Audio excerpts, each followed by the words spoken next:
Hey guys, मेरा नाम धीरज कुमार आर्या है। आप देख रहे हैं हमारा यूट्यूब चैनल ब्रेन एक्सरसाइज। तो फ्रेंड्स, हम पढ़ा रहे हैं 12th क्लास की फिजिक्स और all concept are clear in physics branch of 12th class. तो फ्रेंड्स, वीडियो स्टार्ट करने से पहले आप हमारी वीडियो को लाइक, शेयर और सब्सक्राइब जरूर करिएगा। तो फ्रेंड्स, स्टार्ट करते हैं वीडियो, और वीडियो को लास्ट तक देखिएगा प्लीज। तो फ्रेंड्स, जैसे कि हमने पढ़ चुके हैं पहले कि चार्ज क्या होता है, चार्ज का नेचर क्या होता है, बिहेवियर क्या करता है, कितने प्रकार के चार्जेस होते हैं। तो आज हम पढ़ने जा रहे हैं डिस्ट्रीब्यूशन ऑफ चार्ज। तो charge as a point charge मान के, चार्ज को एज अ पॉइंट चार्ज मान के किसी बॉडी में वो कैसे डिस्ट्रीब्यूट हो रहा है उसके बारे में हम पढ़ेंगे। तो चार्ज दो तरह से डिस्ट्रीब्यूट हो सकता है, एक यूनिफॉर्मली और एक नॉन यूनिफॉर्मली चार्ज डिस्ट्रीब्यूशन होता है। तो अगर यूनिफॉर्मली यानी कि कंटिन्यूस चार्ज डिस्ट्रीब्यूशन हो रहा है तो उसको कैसे समझेंगे। तो हमने देखा है कि तीन तरह के चार्ज डिस्ट्रीब्यूशन होते हैं। एक होता है आपका लीनियर चार्ज डिस्ट्रीब्यूशन, और एक होता है आपका सरफेस चार्ज डिस्ट्रीब्यूशन, और तीसरा होता है आपका वॉल्यूम चार्ज डिस्ट्रीब्यूशन। तो surface charge distribution, volume charge distribution, linear charge distribution को हम यहाँ पर क्या करेंगे, डिस्कस करेंगे। तो सबसे पहले लेते हैं लीनियर चार्ज डिस्ट्रीब्यूशन क्या होता है, उसे समझते हैं। तो लीनियर चार्ज डिस्ट्रीब्यूशन, तो लीनियर चार्ज डिस्ट्रीब्यूशन क्या होता है। तो लीनियर चार्ज डिस्ट्रीब्यूशन जब किसी यानी कि when charge distributed in a simple line या आर्क में हम लोग क्या करते हैं, चार्ज को डिस्ट्रीब्यूट करते हैं, बांटते हैं, और तो उस चीज को हम कहते हैं लीनियर चार्ज डिस्ट्रीब्यूशन। और ये अगर यूनिफॉर्मली और कंटिन्यूस हो तो हम उसको कहते हैं लीनियर चार्ज डिस्ट्रीब्यूशन की संज्ञा देते हैं। तो लीनियर चार्ज डिस्ट्रीब्यूशन को समझने के लिए, जैसे कोई आर्क है या कोई लंबाई का तार है, तो उसमें जो चार्ज को डिस्ट्रीब्यूट करेंगे, जब हम चार्ज को फैलाएंगे, तो चार्ज डिस्ट्रीब्यूशन अगर यूनिफॉर्मली हो तो इसे हम एक क्वांटिटी से समझाते हैं, जिसे कहते हैं लीनियर चार्ज डेंसिटी। एक टर्म आता है लीनियर चार्ज डेंसिटी। तो ये क्या चीज है, लीनियर चार्ज डेंसिटी क्या चीज है कि आपकी पर यूनिट लेंथ में कितना चार्ज की क्वांटिटी है, इसे कहते हैं लीनियर चार्ज डेंसिटी। क्या टर्म बोला दोस्तों, लीनियर चार्ज डेंसिटी। जैसे किससे दिखाते हैं, लैम्डा से। और ये क्या होता है कि लैम्डा से इसको शो करते हैं, और ये क्या होता है कि पर यूनिट लेंथ में कितना चार्ज ऑफ अमाउंट है। तो ये दिखाता है घनत्व, चार्ज का घनत्व। ठीक है, रैखिक चार्ज घनत्व कहते हैं इसे हिंदी में, और इसे इंग्लिश में कहते हैं लीनियर चार्ज डेंसिटी। ठीक है फ्रेंड्स, लीनियर चार्ज डेंसिटी, जब चार्ज किसी लाइन में क्या हो, डिस्ट्रीब्यूट होता है, तो लीनियर चार्ज डेंसिटी से डिनोट करते हैं। उसका सिंबल है लैम्डा। इफ अगर ऐसा हो कि किसी तार में, फॉर एग्जांपल मैं बताना चाहूंगा कि लीनियर चार्ज डेंसिटी कैसे है। जैसे एक तार है, इसे मोड़ के हमने वो बना दिया, एक सर्कल बना दिया। अब इसमें जो चार्ज दिया हुआ है वो है plus plus plus plus plus plus plus plus, charge दे दिया हमने। देखो दोस्तों, एक चार्ज दे दिया, इसका जो रेडियस है वो कैपिटल आर है। तो इसमें अगर मैं देखूं तो लीनियर चार्ज डेंसिटी कितनी है, तो ये कुछ इस तरह से ज्ञात किया जा सकता है, the total charge in a circle wire, और 2 पाई आर जो पैरामीटर है किसका, इस सर्किल का, जिसको तार को मोड़ के हमने क्या बनाया है, सर्किल बनाया है। तो इस तरह से हम इसकी डेंसिटी ज्ञात कर सकते हैं पर यूनिट, उसमें क्या कहते हैं, परिधि में, यानी परिधि में पैरामीटर्स। ठीक है, तो पर यूनिट वही बात हुई, पर यूनिट लेंथ में कितना चार्ज है, डिस्ट्रीब्यूटर से लैम्डा से डिनोट करते हैं। तो एक एग्जांपल है कि चार्ज डिस्ट्रीब्यूशन को कैसे लीनियर चार्ज डेंसिटी को कैसे डिफाइन करते हैं जब ये यूनिफॉर्मली चार्ज डिस्ट्रीब्यूट हुआ हो। तो फ्रेंड्स, अगर ऐसा ना है या ऐसा नहीं है कि आपका, अगर किसी में चार्ज डिस्ट्रीब्यूशन यूनिफॉर्मली या कंटिन्यूस नहीं है, तो उसको कैसे दिखाते हैं। तो जैसे मैंने मान लिया एक आपका एक आर्क ले लिया, एक एल मतलब एक आर्क ले लिया, इसमें चार्ज को डिस्ट्रीब्यूट किया गया है जो कि नॉन यूनिफॉर्मली है, यानी कंटिन्यूस नहीं है। तो उसमें किसी पॉइंट पर हम लीनियर चार्ज डेंसिटी कैसे काउंट कर सकते हैं? ये पॉइंट पी, इसकी लेंथ मान लो कि स्मॉल डेल्टा एल है और यहाँ जो चार्ज है वो डेल्टा क्यू है, क्वांटिटी ऑफ चार्ज कितनी है? डेल्टा क्यू है, और ये है radial position vector of P है। ठीक है, तो हम लीनियर चार्ज डेंसिटी को कैसे डिफाइन करते हैं इसमें? तो हम डिफाइन करते हैं लीनियर चार्ज डेंसिटी को लैम्डा जो कि फंक्शन होता है आपका पोजीशन वेक्टर का, और ये इसको डिफाइन किया जाता है लिमिट डेल्टा एल की जो बहुत ही छोटा है और डेल्टा क्यू अपॉन डेल्टा, इस तरह से डिफाइन करते हैं, और इसको ऐसे भी लिख सकते हैं D Q by D L. ठीक है फ्रेंड्स, कौन है क्या है? यह है लीनियर चार्ज डेंसिटी जब यूनिफॉर्मली चार्ज डिस्ट्रीब्यूट ना हुआ हो या कंटिन्यूअस डिस्ट्रीब्यूट ना हुआ हो। और अगर हमें टोटल चार्ज निकालना है इसमें कि टोटल चार्ज कितना है आर्क में, तो इसकी एल लेंथ में कितना चार्ज है ये काउंट करना है, तो हम इसको ऐसे दिखा सकते हैं डी क्यू बराबर क्या हो जाएगा आपका लैम्डा आर डी एल। तो हम इसका इंटीग्रेशन कर देंगे फ्रेंड्स, तो टोटल चार्ज हमें पता लग जाएगा कि इस आर्क में टोटल चार्ज कितना है, तो वो हो जाएगा आपका लैम्डा जो कि फंक्शन है पोजीशन वेक्टर्स का और डीएल। टोटल चार्ज कैसे दिखा सकते हैं? टोटल चार्ज ऐसे दिखा सकते हैं। तो फ्रेंड्स इसे नोट डाउन कीजिए।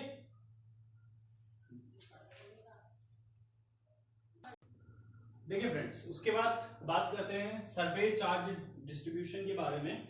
और सरफेस चार्ज डिस्ट्रीब्यूशन क्या होता है कि जो एरिया वाइज क्या होता है चार्ज डिस्ट्रीब्यूट हुए रहता है किसी सरफेस में। ठीक है, जैसे बॉडी है, इसमें आपका चार्ज डिस्ट्रीब्यूट हुआ है यूनिफॉर्मली, तो जो डेंसिटी है चार्ज की डेंसिटी वो इसमें क्या कहेंगे आप सरफेस चार्ज डेंसिटी के बारे में इसमें बताएंगे। सरफेस चार्ज डेंसिटी के बारे में आप इसमें बताएंगे। देखो सरफेस चार्ज डेंसिटी क्या होती है? Surface CHARG charge density, surface charge density. Surface charge density को आप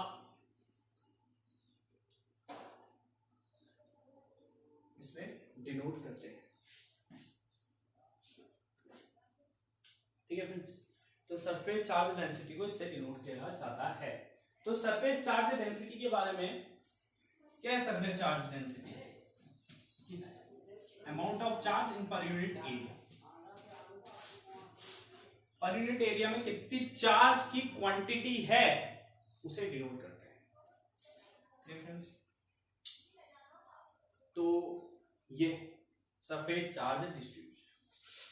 इफ जैसे सरफेस चार्ज डिस्ट्रीब्यूशन जैसे किसका निकालना है? सरफेस चार्ज डिस्ट्रीब्यूशन आपका अगर चार्ज जो हो यूनिफॉर्मली डिस्ट्रीब्यूट ना हो सरफेस में, तब हम एक रेगुलर बॉडी ले लेते हैं, एक बॉडी की कल्पना करते हैं। तो एक बॉडी की कल्पना करिए दोस्तों, ये है बॉडी जिसमें चार्ज क्या है डिस्ट्रीब्यूट हुआ है, उसका एक छोटा सा एरिया ले लेते हैं। तो ये एक एरिया काउंट करके इसको स्मॉल पी से दिखाते हैं। ये छोटा सा एरिया है, सरफेस एरिया है, डेल्टा ए से डिनोट या डेल्टा एस से आप डिनोट कर सकते हो। तो इसका जो पोजीशन वेक्टर है वो आर वेक्टर है। यहां से हम देख रहे हैं पोजीशन वेक्टर से इसको देख रहे हैं, पे देख रहे हैं कि इसमें चार्ज डिस्ट्रीब्यूट है। एक छोटे से एरिया में कितना चार्ज डिस्ट्रीब्यूट है इसको देखते हैं। छोटा सा एरिया जो आपने बनाया है बीच में, इसमें चार्ज को देखा जाता है, कैसे काउंट करते हैं। अगर ये क्या हो यूनिफॉर्मली या कंटिन्यूअस डिस्ट्रीब्यूट ना हुआ हो चार्ज इस बॉडी में, तो इसको दिखाते हैं। तो ये जो फंक्शन है ये आर का फंक्शन होता है, और इसको दिखाता है limit delta a goes to 0 and d delta q upon delta a. ठीक है दोस्तों, उसको ऐसे भी दिखा सकते हैं डी क्यू बाई डी। ठीक है, तो इस तरह से हम क्या दिखा सकते हैं? सरफेस चार्ज डेंसिटी को शो करते थे। ठीक है, अगर टोटल चार्ज निकालना हो बॉडी का तो कैसे काउंट करते हैं? तो हम पहले भी बता चुके हैं टोटल चार्ज कैसे निकाला जाता है। डी है और इसका इंटीग्रेशन कर देंगे एरिया के सापेक्ष, तो क्यू आ जाएगा आपका सिग्मा, जो कि आर का फंक्शन है डी ए। तो ये टोटल चार्ज आपका निकल जाएगा, this is total charge in this body. ठीक है फ्रेंड्स, तो इस तरह से हमने ये बता दिया सरफेस चार्ज डिस्ट्रीब्यूशन क्या होता है, सरफेस में चार्ज डिस्ट्रीब्यूट होता है, यूनिफॉर्मली भी बताया, यानी कि कंटिन्यूअस डिस्ट्रीब्यूशन में आप इस तरह से दिखा सकते हो, और जब डिसकंटिन्यूअस मतलब कंटिन्यूअस डिस्ट्रीब्यूट ना हुआ हो तो आप कुछ इस तरह से भी शो कर सकते हो, नोट डाउन। तो देखिए फ्रेंड्स, उसके बाद आता है हमारा volume charge distribution. When a charge distribute in a whole volume, entire volume में पूरा चार्ज डिस्ट्रीब्यूट होता है तो उसे हम क्या कहते हैं, वॉल्यूम चार्ज डिस्ट्रीब्यूशन। तो चार्ज डिस्ट्रीब्यूशन दो टाइप्स के होते हैं, मैंने पहले बता दिया कि एक होता है यूनिफॉर्मली, एक होता है नॉन यूनिफॉर्मली, यानी कि चार्ज डिस्ट्रीब्यूट कहीं पर ज्यादा घने चार्ज डिस्ट्रीब्यूशन हो जाता है, कहीं पर कम हो जाता है, लेकिन एक्चुअल में ऐसा केस बहुत कम देखने को मिलता है। चार्ज डिस्ट्रीब्यूशन क्या होता है, यूनिफॉर्मली ही होता है, बट रेयर केस तो हो सकता है, इन केस जब बॉडी इनरेगुलर हो तब हो सकता है। तो जो चार्ज डिस्ट्रीब्यूशन है तो ये यूनिफॉर्मली और कंटिन्यूअस भी होता है, कंटिन्यूअस होता है। तो चार्ज डिस्ट्रीब्यूशन को देखते हैं। तो चार्ज डिस्ट्रीब्यूशन इन वॉल्यूम, रो से दिखाते हैं, एक जो क्वांटिटी है उसको कहते हैं वॉल्यूम चार्ज डेंसिटी।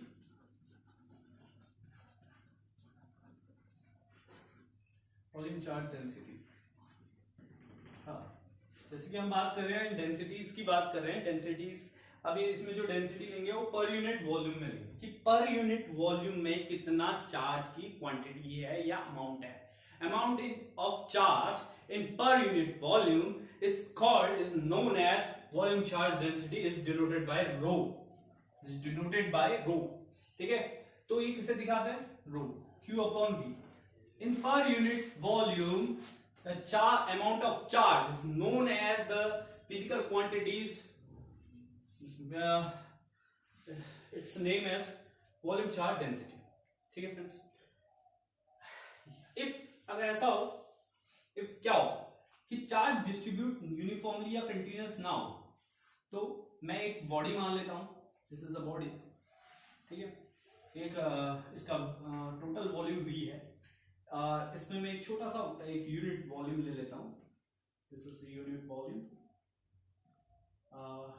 जिसका पोजीशन वेक्टर r है और ये पॉइंट P है, और इसमें चार्ज डिस्ट्रीब्यूट हुआ है। तो ये यूनिट जिसमें है, इसमें जो चार्ज है वो डेल्टा Q है, और इसमें जो छोटी सी वॉल्यूम भी है डेल्टा V। देन हम इसको चार्ज, इसके छोटे से एरिया में कितना, क्या डेंसिटी कितनी है इस छोटे से वॉल्यूम में, पर यूनिट वॉल्यूम में डेंसिटी कितनी है, इस पॉइंट पे डेंसिटी कितनी है, इसको काउंट करते हैं रो से। तो कैसे दिखाते हैं, देखो रो, which I have a row, it's a function of r, limit delta V, यानी कि बहुत ही छोटा सा लिया है हमने, तो delta Q upon delta V and is denoted other dq by dv, then rho, ठीक है। and the total charge of the bodies is accounted just like this, and this is rho, they have a function of r dv, and the total charge entire volume p rho r, ठीक है, function of r dv, and this is, ठीक है, count.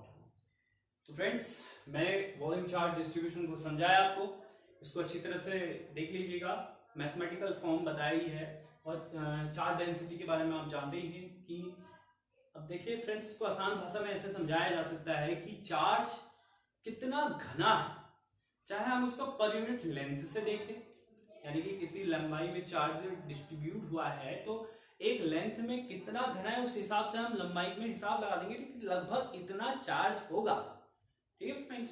तो घनत्व के बारे में समझाना, यानी घना होना समझाना, डेंसिटी को समझाना, तो वॉल्यूम चार्ज डेंसिटी को भी हम समझाया, और उसके बाद लीनियर चार्ज डेंसिटी और सरफेस चार्ज डेंसिटी हम देख चुके हैं। तो किसी लाइन में चार्ज डिस्ट्रीब्यूट है तो हम पर यूनिट लेंथ में कितना चार्ज है उसे लीनियर चार्ज डेंसिटी कहते हैं। अगर किसी एरिया में चार्ज डिस्ट्रीब्यूट है तो पर यूनिट एरिया में कितना चार्ज डिस्ट्रीब्यूट है उसे हम क्या कहते हैं, सरफेस चार्ज डेंसिटी बोलते हैं। अगर किसी इंटायर वॉल्यूम में कितना चार्ज है पर यूनिट वॉल्यूम में तो उसे हम क्या कहते हैं, वॉल्यूम चार्ज डेंसिटी से डिनोट करते हैं। और तीनों टाइप हमने समझा चुके हैं। तो फ्रेंड्स इसके आगे हम क्या कहते हैं, इसके न्यूमेरिकल्स भी होंगे, न्यूमेरिकल्स में यूज होता है, तो कॉन्सेप्ट को क्लियर कीजिए। ठीक है फ्रेंड्स, तो कॉन्सेप्ट क्लियर कीजिए। हम अब आगे बढ़ते हैं आपका इंटेंसिटी, ठीक, इलेक्ट्रिक फील्ड इंटेंसिटी और इलेक्ट्रिक फील्ड को जानेंगे, तो नोट डाउन कीजिए। तो फ्रेंड्स अगला टॉपिक है हमारा इलेक्ट्रिक फील्ड। तो इलेक्ट्रिक फील्ड को समझने में काफी हमें कॉन्सेप्ट क्लियर करना पड़ेगा। तो कुछ बच्चों की डिमांड आई थी, सर नोट्स भी लिखाइए या नोट्स प्रोवाइड कराइए। तो नोट्स के बारे में एक बात बताना चाहूंगा, नोट्स आप अपने हाथ से बनाइए, ठीक है, अपनी ओन जो आपने सीखा उससे बनाइए। मैं यहाँ पर कॉन्सेप्ट क्लियर करवाते जा रहा हूं। आप एनसीईआरटी को प्रिपेयर कीजिए अपने बुक लिस्ट में, जिसमें मतलब जो भी आप बुक्स प्रिपेयर करते हो उसमें एनसीईआरटी को जरूर शामिल कीजिए। तो NCERT most important for you, ठीक है फ्रेंड्स। तो उसी से नोट्स बनाइए, यहां से कॉन्सेप्ट क्लियर होगा और आप अपनी ओवन बुक पढ़ना, उससे आप पढ़ोगे, वो उसी से जो आपको समझ में आया उसे नोट डाउन कीजिए, वो ही आपके नोट्स हो। ठीक है, मैं वैसे बहुत लोगों की अगर कमेंट आएगी या बहुत लोग चाहेंगे तो मैं नोट्स जरूर प्रोवाइड कराऊंगा एज अ पीडीएफ की फॉर्म में। तो फिलहाल हम इसको कॉन्सेप्ट को तैयार करते हैं। तो एनसीईआरटी से ही नोट्स बनाइए, मैं यहाँ पर सिर्फ कॉन्सेप्ट आपको क्लियर कराऊंगा। तो कॉन्सेप्ट क्लियर करें। तो इलेक्ट्रिक फील्ड क्या होता है?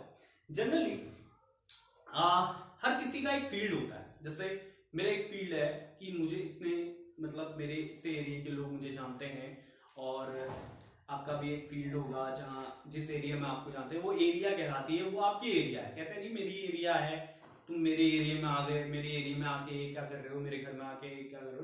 तो जहां पर आपका प्रभुत्व होता है, यहाँ पर जहां पर आपका मतलब आप स्टे करते हो, जहां रहते हो, जहां किसी और को आपके होने का अनुभव होता है, ठीक है, तो फ्रेंड्स उसे कहते हैं एरिया, वो आपकी एरिया होगी। तो ऐसे ही द चार्जेस की भी एरिया होती है। ठीक है दोस्तों, the charge, the individually charge and the group of charge, ठीक है, ग्रुप ऑफ चार्ज हो या इंडिविजुअली चार्ज हो, उसके चारों ओर का वह एरिया, ठीक है, वो एरिया जहां किसी और चार्ज को क्या हो, फील हो इलेक्ट्रोस्टैटिक फोर्स, यानी कि आपका कूलम्ब फोर्स फील हो, चाहे वो अट्रैक्शन का हो या रिपल्सन का हो। तो उस फील्ड को, उस एरिया को, उन मतलब जो समूह ऑफ चार्ज यानी ग्रुप ऑफ चार्जेस हैं या इंडिविजुअल चार्ज है, उसके उस एरिया को इलेक्ट्रिक फील्ड कहते हैं। क्या कहते हैं दोस्तों? इलेक्ट्रिक फील्ड कहते हैं। जैसे ये एक चार्ज है, इसके चारों ओर का, ठीक है, का वह एरिया जहां कोई और चार्ज को, ठीक है, कोई और चार्ज जैसे टेस्ट चार्ज लेते हैं क्यू नॉट, इसको आने में जब उस इलेक्ट्रिक फील्ड के अंदर, इस फील्ड के अंदर, इस एरिया के अंदर इंटर करता है तो इसको दो फोर्सेस का सामना करना पड़ सकता है, या तो वो रिपल हो जाएगा या वो अट्रैक्शन करवा लेगा। तो ये दो फोर्सेस ये यहाँ पर महसूस करता है। तो जिस एरिया में ये दो फोर्सेस को महसूस करता है अपनी प्रकृति के अनुसार, ठीक है, अपने नेचर के अनुसार, ठीक है, तो वो एरिया क्या कहलाता है? Electric field of this charge, इस चार्ज का एरिया होगा। ठीक है, तो फ्रेंड्स हम देखते हैं कि आपको इलेक्ट्रिक फील्ड समझ में आ गया। ठीक है, इलेक्ट्रिक फील्ड को आपने जान लिया कि इलेक्ट्रिक फील्ड क्या है, एक एरिया है जहां कोई और चार्ज, मतलब एक चार्ज है, चार्ज ग्रुप ऑफ चार्ज का क्या है, एक एरिया है जहां किसी और चार्ज को आने में क्या होता है, बल का अनुभव होता है, यानी कूलम्ब फोर्स महसूस होता है। ठीक है, चाहे वो रिपल्सन हो या अट्रैक्शन फोर्स हो। तो ये फील्ड हो गया, ठीक है, इलेक्ट्रिक फील्ड। अब क्या है, इलेक्ट्रिक फील्ड स्ट्रेंथ होती है। एक वर्ड आता है intensity of electric field, intensity of electric field, ठीक है,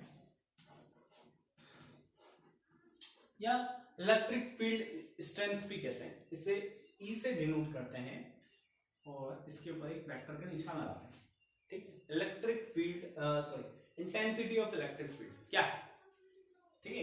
ये टर्म्स से हम इलेक्ट्रिक फील्ड की जो स्ट्रेंथ है उसको समझाते हैं।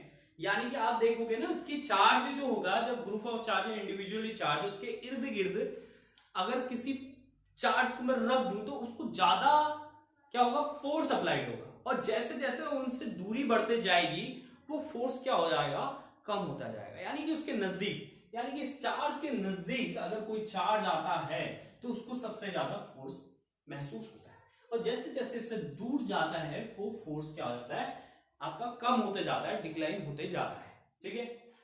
और जैसे जैसे इसके पास आते हैं तो फोर्स इंक्रीज हो जाता है, चाहे वो अट्रैक्शन का हो या रिपल्सन का हो। तो इसे कहते हैं, इस टर्म्स को हम लोग इंटेंसिटी ऑफ इलेक्ट्रिक फील्ड से समझाते हैं, जो अलग इस इलेक्ट्रिक फील्ड के अंदर अलग अलग पोजीशन पे अलग अलग होती है। अलग अलग पोजीशन का मतलब है जहां आर वेरी करता है, आर सेम नहीं होना चाहिए, ठीक है। यानी कि दूरी वेरी करनी चाहिए, यानी ज्यादा दूर होगा तो इलेक्ट्रिक फील्ड स्ट्रेंथ क्या होगी, कम होगी, और जितने ज्यादा नजदीक होगा जो आपका ओरिजिनल चार्ज है या जो मूल चार्ज है आपका, वहां पर क्या होगा, स्ट्रेंथ ज्यादा होगी इलेक्ट्रिक फील्ड की। तो ऐसा है, ठीक है फ्रेंड्स। तो इंटेंसिटी ऑफ इलेक्ट्रिक फील्ड समझे कि जैसे जैसे Q से दूर होते जाएगा टेस्ट चार्ज, की वैल्यू कम रहेगी, ठीक है। मतलब ऐसा है कि अब मैं एक टेस्ट चार्ज लेता हूं Q नॉट, इसके सापेक्ष ये बहुत छोटा है, बहुत ही ज्यादा छोटा, कि इतना छोटा कि इसकी इलेक्ट्रिक फील्ड जो इसकी इलेक्ट्रिक फील्ड है इसको कोई नुकसान ना पहुंचाए या इसमें कोई परिवर्तन ना करे, बहुत ही छोटा लिया है। तो इस टेस्ट चार्ज में हम अगर टेस्ट करते हैं तो ये जब इस इलेक्ट्रिक फील्ड के अंदर आता है, अगर ये पॉजिटिव चार्ज लिया है मैंने, तो ये क्या हो जाता है, इसको रिपल्सन महसूस होता है, ठीक। कॉमनली रिपल्सन महसूस हो रहा है बाय इलेक्ट्रोस्टैटिक फोर्स या कूलम्ब फोर्स के चक्कर से इसको क्या हो रहा है, एक रिपल्सन फोर्स महसूस हो रहा है। तो जैसे जैसे यहां पर रिपल्सन फोर्स महसूस हो रहा है, फिर जैसे जैसे इसको हम अंदर को धकेलेंगे तो इसके प्रत्येक पॉइंट पे इसकी इलेक्ट्रिक फील्ड इंटेंसिटी क्या हो जाएगी, चेंज होते रहेगी। मतलब इसकी इलेक्ट्रिक फील्ड इंटेंसिटी हर जगह चेंज होगी। यहां पर इसको कम फोर्स लगाना पड़ रहा होगा, इस पे यहां पर ज्यादा फोर्स लगेगा, इस पे यहां पर ज्यादा, यहां पर ज्यादा, यहां पर बहुत ज्यादा।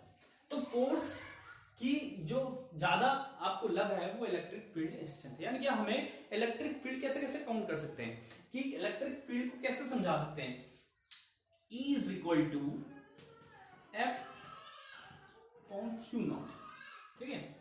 जो फील्ड स्ट्रेंथ है वो महसूस तो इसकी हो रही है, इसको हो रही है, महसूस हो रही है Q नॉट को, और महसूस कौन करवा रहा है, प्लस Q करवा रहा है, तो इसकी स्ट्रेंथ, ठीक है। और आपका लग किस पे रहा है, इस पे लग रहा है फोर्स।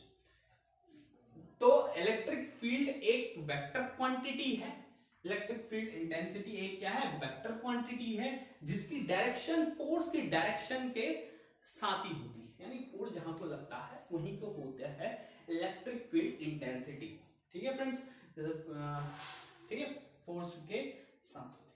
तो इलेक्ट्रिक फील्ड इंटेंसिटी आप समझ गए, बहुत अच्छी तरह क्लियर हो गया होगा।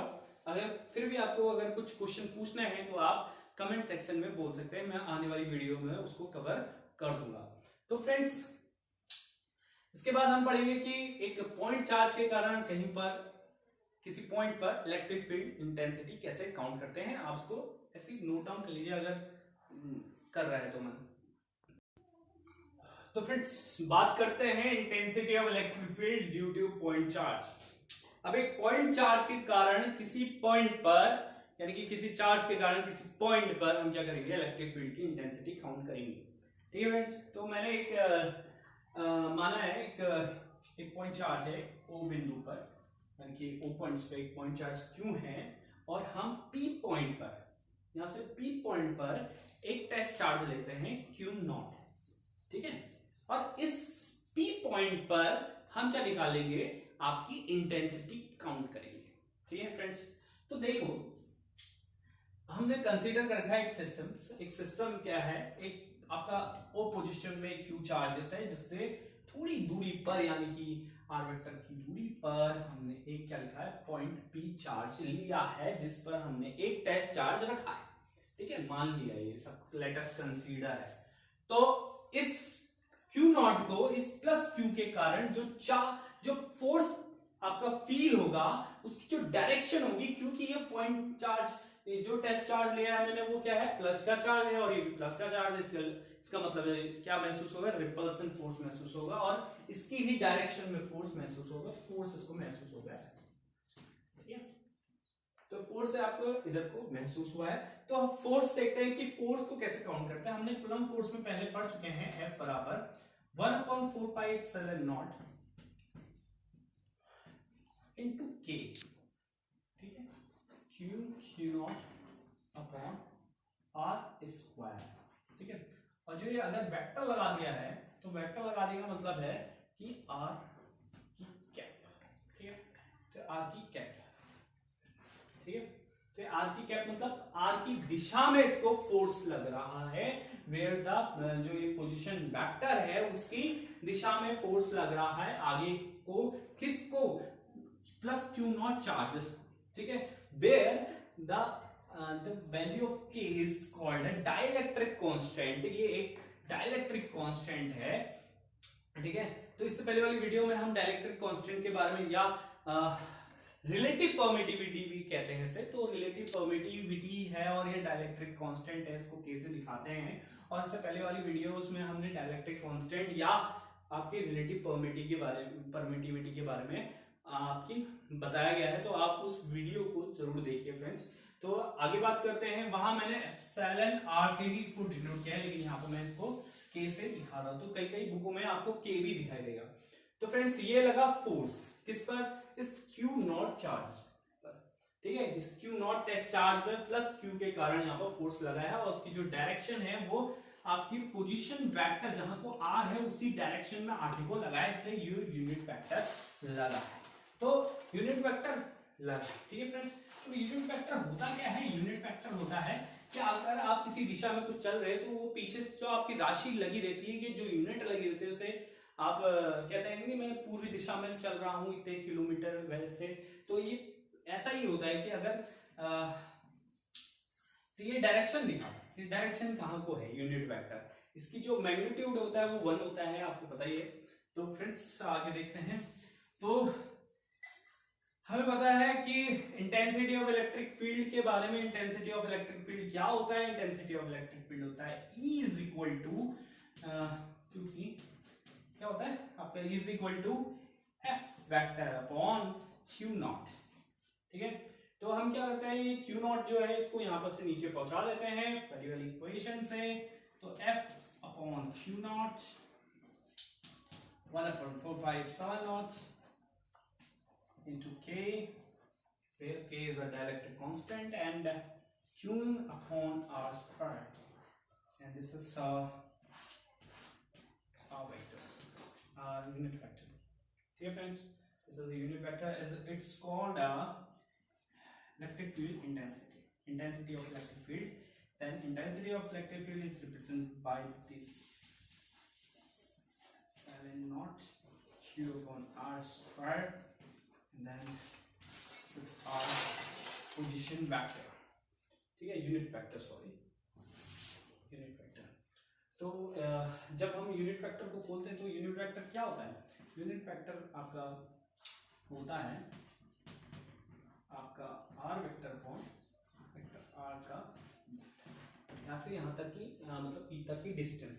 ठीक है फ्रेंड्स, तो P तक की डिस्टेंस को उसको स्मॉल मतलब इसको ऐसे करके दिखा सकते हो, R करके भी दिखा सकते हो, तो पोजीशन वेक्टर बता रहे हैं, तो ये मैग्नीट्यूड इसका R है, तो इसको यहाँ पर लिख देते हैं। तो E जो होता है वो E जो होता है वो ये हो जाता है, मतलब this is a unit vector, unit vector.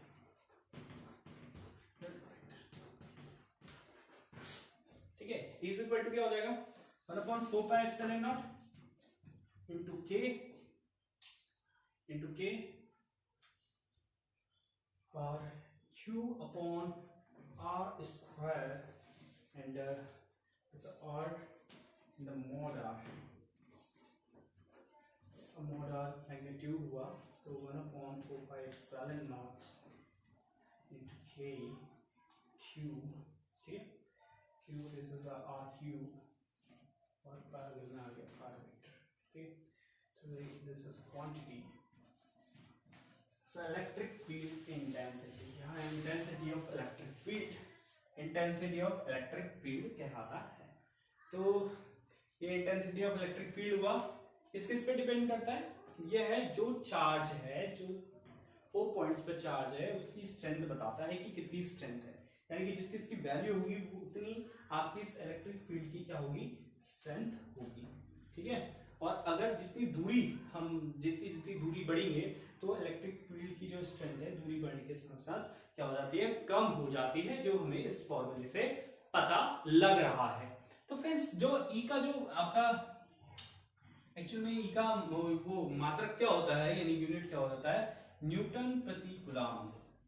Newton प्रति कूलम हम इसको बोलते हैं, न्यूटन कूलम इनवर्स भी बोल सकते हैं, न्यूटन प्रति कूलम हम इसे बोलते हैं। इलेक्ट्रिक फील्ड इंटेंसिटी है और intensity of electric field due two point charge है। तो इस तरह से इसको काउंट करते हैं। ये एक वेक्टर फॉर्म है और ये एक वेक्टर फॉर्म है। अगर इसको मैग्नीट्यूड फॉर्म में निकाला जाए तो मैग्नीट्यूड फॉर्म में हम इसको निकालेंगे तब ये इससे कट जाएगा और कुछ ऐसा हो जाएगा। फ्रेंड्स मैं यहाँ पर आपको दिखा देता हूँ क्या हो जाएगा। आप अगर ये मैग्नीट्यूड फॉर्म में लिखा जाएगा तो ये 1/4πε0 into K and Q upon R square. ये क्या है, मैग्नीट्यूड फॉर्म में है, मतलब आप ये वेक्टर, ये स्केलर फॉर्म में है, मतलब आपने मैग्नीट्यूड निकाल रखा है ई का। तो फ्रेंड्स ये है आपका intensity of electric field due two point charge और वेयर के इज अ डाइलेक्ट्रिक कांस्टेंट। इसको ध्यान से देखिएगा और इसका वैल्यू जो होता है